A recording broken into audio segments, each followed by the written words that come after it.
at ako ay inyong samahan upang hanapin kung saan tinago ang yaman ng Santiago.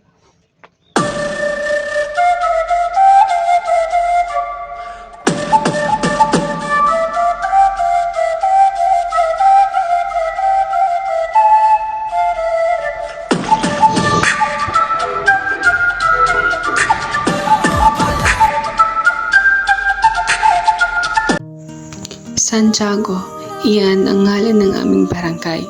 Malayo sa nayon, pinalilibutan ng mga matatarik na daan. 15 minuto mo itong lalakbayin. Mayroong 3 natural na yaman na tinatago ang aming barangay. Una rito ay ang yamang lupa. Bako-bako man ang daan, ngunit ika'y mamamangha at sasaya sapagkat ito'y pataas at pababa, gaya ng daan papuntang Baguio.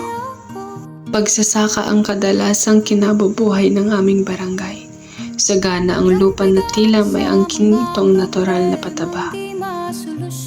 Matatagpuan mo rin rito ang bahay-imbakan ng mga palay sapagkat mayroon kaming co-op na kung saan binibilad at iniimpak ang palay. Marami ka ring makikitang nagtataas ang puno na kung tawagin ay bakir. Ito ay isang maliit na uri ng gupat sapagkat ang aming barangay ay liblib. Talong ang isa sa pinagmamalaking produkto ng mga tao sa amin. Puno ng talong ang aming barangay. Halos kalahati ng lupa nito ay puro tanim na talong.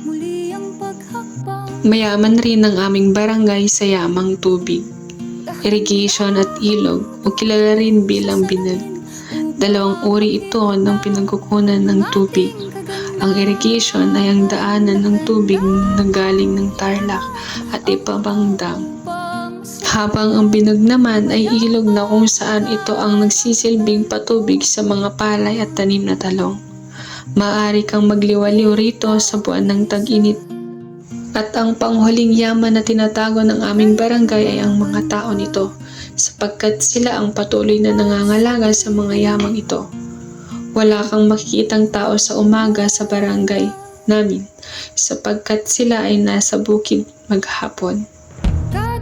Tanging gabi lamang ang kanilang pahinga.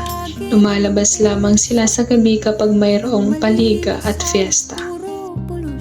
Gulong-gulong, isang uri ng sasakyan na may matabang gulong na nakakabit sa motor. Ito ang karamihang uri ng sasakyan na iyong makikita sa aming barangay. Sapagkat ang daanan sa amin ay hindi sementado, kinakailangan ng matibay na gulong upang makarating sa aming barangay. Ang matabang gulong sa sasakyang ito ay ang nagpapakita ng dedigasyon at tibay ng loob ng mga tao na nakatira sa aming barangay.